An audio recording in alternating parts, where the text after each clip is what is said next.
Short. Strong. Espresso English. Fuel your day. Let's learn. Quick question. How many times have you put on a front this week just to seem fine? Be honest, because that little act can leave you feeling self-conscious for hours. Oh, that one hits hard. You smile, you nod, and inside you're thinking, I hope nobody notices I'm completely off today. This is a B1 level episode, perfect for intermediate learners. Beginners, you're welcome too. And if you've ever worried about how you come across as too cold, too eager, or too awkward, this one is for you. Right, because the problem isn't just manners. It's the pressure to look authentic while you're still trying to protect yourself. Today we're talking about why people hide the real version of themselves, why it feels so hard to open up, and why that gap between your real feelings and your public face can mess with your head. And there's one thing we discovered. Most of the stress isn't even from the situation itself. It's from the performance, the acting, the please like me energy. Oof, yes. And if you stay with us, you'll hear a story that sounds painfully normal, but it explains so much about why we freeze, overthink, and regret everything after the conversation ends. Stay until the end for our word tour 5 expressions that will help you talk about being real, being awkward, and reading the room without sounding robotic. And later, we will give you one tiny trick that makes these phrases stick. But first, picture this. You're in a meeting or at a party or even just texting someone you want to impress, and you're wondering whether you're being yourself or just putting on a front again. Been there? I have literally rehearsed one sentence in my head so many times that by the time I said it, it sounded like a voicemail from a polite robot. No way. That's exactly the kind of thing people do when they're self-conscious. And the worst part is, everyone else thinks you're calm and confident while you're internally screaming. So, are you the person who says the real thing, or the version that comes across as perfect? Choose A or B in your head right now. And as you listen, maybe notice your own little mask. Not to judge it, just to see it. That's where this whole episode starts. Hear me out. Putting on a front isn't fake in some evil way. It's social survival. You walk into a room, you read the vibe, and you choose the version of yourself that won't get flattened in 10 seconds. Are you crazy? That sounds like you're praising a costume as if it's character development. If someone has to perform just to be tolerated, that's not confidence. That's fear in a nicer jacket. No, you're missing the point. A front can be a shield, and shields exist because the room is not always safe. If I walk into work exhausted, I might still come across as calm because I don't want my chaos spilling onto everyone else. But if you keep doing that, the mask starts running the whole show. Then you don't even know what is real anymore, and every smile feels like a line you rehearsed in a mirror. Exactly. And that's why the mask matters. It buys time. It lets you protect the messy parts until you're ready to open up. And that choice is not pathetic. It's strategic. Strategic? That's such a generous word for hiding. If someone is always self-conscious, always watching their own face, always wondering how they come across as, they stop living and start monitoring. But monitoring can be useful. If you know you're in a high-stakes dinner, a first date, or a tense meeting, being a little self-conscious keeps you from blurting out the weirdest thing in your brain. Wow, that's your defense? Be awkward but with purpose? That's ridiculous. People don't need a brand new performance. They need room to be authentic without getting judged for blinking wrong. Hear me out. Authentic doesn't have to mean naked honesty at all times. Sometimes authentic is saying, I'm not ready to talk yet, instead of dumping your whole soul on a table that doesn't deserve it. Fair, but that still doesn't erase the damage. When you put on a front every day, you teach yourself that the real you is too much, and that lesson sticks like glue. Maybe, yet the world also teaches the opposite lesson. Don't be too needy, don't be too emotional, don't be too weird. So people protect themselves by controlling how they come across as, and honestly, I can't blame them. I get the protection part. Still, if every interaction is a performance, then when you ever get to open up, when do people get the actual you, not the polished demo version? When the moment feels safe enough, that's when. And if that takes time, fine. I would rather someone put on a front first than force themselves into instant vulnerability and then disappear for a week. That's where I totally disagree. If you never risk being seen, you end up admired for a version of you that doesn't even know how to breathe. Hold on. You're treating every mask like fraud. I'm saying some masks are temporary tools. They keep you functional while you're figuring out who gets access to the real stuff. And I'm saying that excuse can become a trap. You keep saying temporary, and suddenly years pass, and the only thing people know about you is the version that performs best under pressure. Maybe that's the cost. Yet a lot of people would rather pay that cost than feel exposed in every room they enter. That's not cowardice. That's caution. Caution can turn into a prison if nobody checks it, and if someone becomes self-conscious all the time, they start believing the audience owns them. That is the part I can't sign off on. You sound like the audience is some evil jury. Sometimes it's just coworkers, classmates, or a date who are also weird and nervous and pretending to be cooler than they are. Maybe, but the habit still shapes the person. If you always come across as composed while your inside world is falling apart, people praise the shell and ignore the human being inside it. And yet, that shell can keep the human being standing. That's why I say the front isn't always a lie. Sometimes it's a bridge between panic and connection. Hear me out. A bridge is fine for crossing. Living on it is the problem. If you never stop performing, you don't bridge anything. You erase yourself. Wow, dramatic. But, okay, I respect the drama. Still, I think the real danger is demanding instant openness from people who are barely holding it together. And I think the real danger is calling endless performance normal until nobody remembers how to open up without apologizing for existing. There it is. That's the tension. One side says protection, the other says hiding. And in a minute, we're going to break down the phrase people use when they talk about this exact feeling, self-conscious, come across as open up, put on a front, and authentic. So stay with us, because next we're pulling those phrases apart and showing you how they sound in real life, not textbook life. Then you can decide which side sounds more convincing. No way. I can't let this slide because your shield argument is missing the whole picture. If you keep saying the mask is useful, people start calling avoidance a skill, and that's where the damage begins. Hear me out. You're acting like every front is a life sentence. I totally disagree, because a lot of people don't need a grand identity crisis. They need a few safer moves in the room they're already in. Safer moves are fine. The problem is when safer becomes permanent and then nobody ever gets to open up for real. You keep saying it's temporary, but the habit itself trains your brain to expect danger everywhere. That's dramatic, but okay, let's get practical.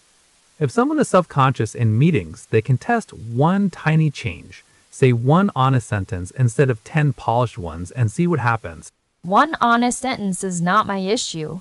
My issue is the story you tell around it. If every sentence is filtered through how do I come across as cool, calm, and flawless, then the person is performing, not connecting.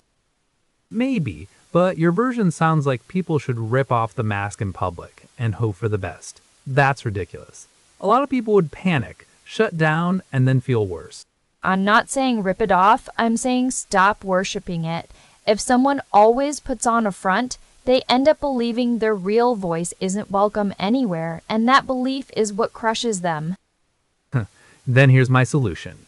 Use the front as a filter, not a prison. If you feel self-conscious at a dinner or job interview, you don't have to expose your whole life. You just have to stop pretending you're never nervous. But you're still framing the mask as the main event. You're missing the point. The goal isn't to become a better performer, it's to become less afraid of being seen. That's a huge difference. Sure, and the first step can still be small. A person can open up to one trusted friend, then notice the room didn't collapse. That evidence matters more than a perfect speech about authenticity. I actually like the trusted friend part, but not because it proves the mask works. It proves that real connection starts when someone hears the messy version and doesn't run away. And what if the messy version is not ready for the whole world? Hear me out. Being authentic doesn't mean broadcasting every thought. Sometimes it's just refusing to fake enthusiasm when you're tired, or saying, "I'm not in a talkative mood today." Okay, that part I can accept. But if someone never practices being honest in bigger moments, they stay stuck in safe mode forever. Then authentic becomes a word they like, not a way they live. That's why I said test it. One step, one room, one sentence. If you can come across as real in one small moment, the fear loses a little power. And if the room reacts badly, then what? People hear your advice and think, great, now I should risk embarrassment. Every day. That's why I disagree with the way you package it. You're acting like embarrassment is fatal. It's not. Most people are too busy thinking about themselves to remember your awkward pause 5 minutes later. That line sounds comforting, but it can also be lazy. The issue isn't one awkward pause. It's the whole pattern of self-consciousness that turns every interaction into a stress test. Fine then, let's name the pattern. When someone keeps editing every word, they're not being authentic. They're doing survival math. And survival math is exhausting. Exactly. And that's why I want people to stop feeding it. If you put on a front so often that you forget what your real opinions sound like, you've already paid too much. Maybe the real win is not never wear the front. Maybe it's knowing when the front is helping and when it's hiding you from your own life. That's a neat line, but it's still too soft for me. The moment you start giving the mask credit, people start protecting the image instead of the self behind it. Hold on. You're making it sound like every form of restraint is self-betrayal. That's not fair. Sometimes restraint is exactly what lets a quiet person stay in the conversation long enough to be heard. And sometimes restraint is the excuse people use to never be known.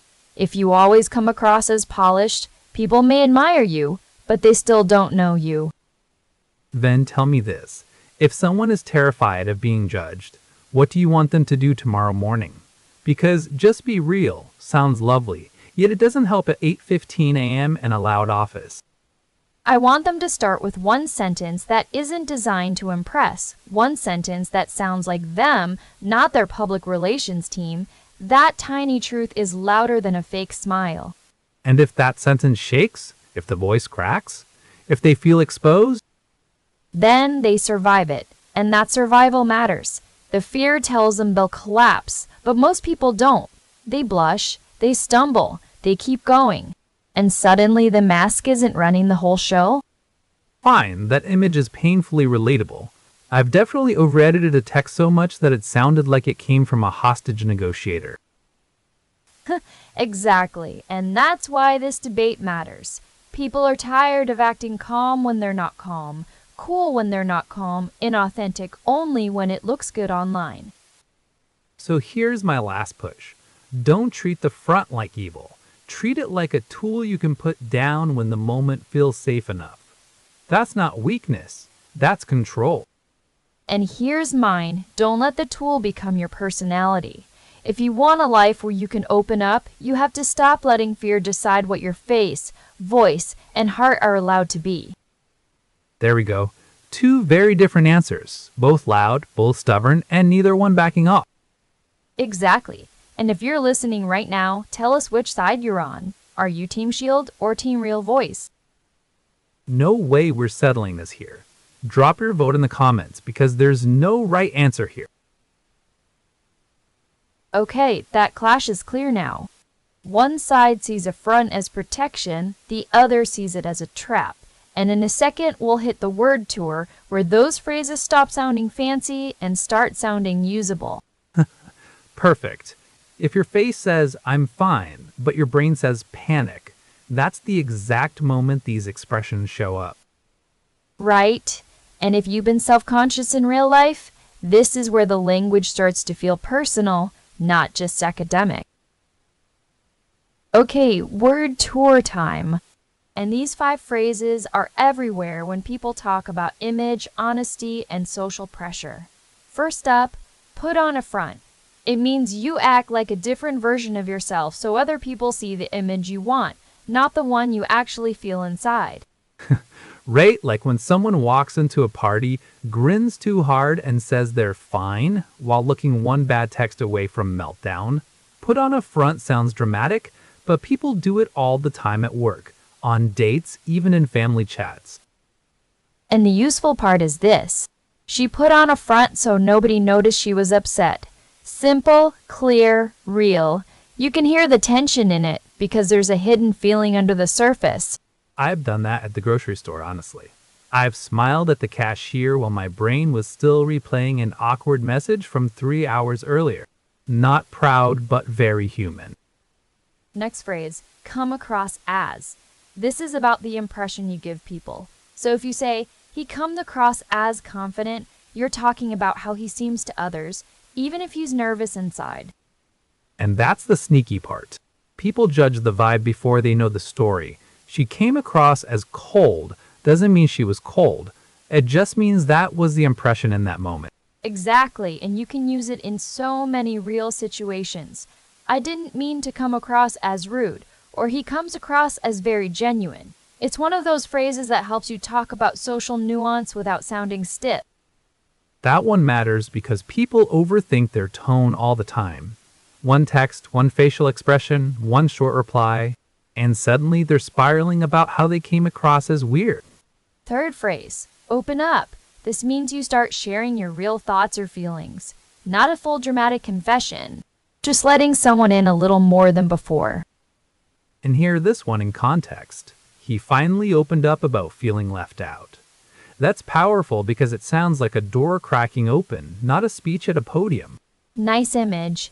You can also say, she doesn't open up easily, which tells people she's private or guarded. And that's a very normal thing. Not a flaw, just a pattern. Totally. Sometimes people don't open up because they don't trust the room yet. That doesn't make them fake. It makes them careful. Fourth phrase, self-conscious. This is when you feel nervous about how others see you. You know that tiny voice saying, don't look weird, don't sound weird, don't be weird. That's self-conscious. That's the voice. It shows up in elevators, meetings, voice notes, all of it. I felt self-conscious in the interview says a lot without needing 10 extra sentences. And the good example is this. I get self-conscious when I speak in public. Very natural, very useful, and very honest. It doesn't sound polished. It sounds human. Fifth phrase, authentic. This means real, true to yourself. Not fake, not performed for applause. If someone is authentic, you feel like the person in front of you matches the person inside. Right, and you can say, her energy feels authentic, or I want to sound more authentic when I talk. That word carries so much weight because people are tired of fake perfect everything. And here's the twist. Being authentic doesn't mean being loud, messy, or dramatic. It just means what you're showing actually belongs to you, not to some random performance script. So let's do one quick recap. Put on a front. Come across as open up, self-conscious, authentic. If you can use those 5 in your own story, you're already sounding way more natural. And if you're listening right now, try this. Say one sentence about your week using one of these phrases. No pressure, just practice. If you can say, I felt self-conscious or I opened up a little, you're already in the game. And there's your word tour. Short, useful, and way less scary than pretending to be perfect.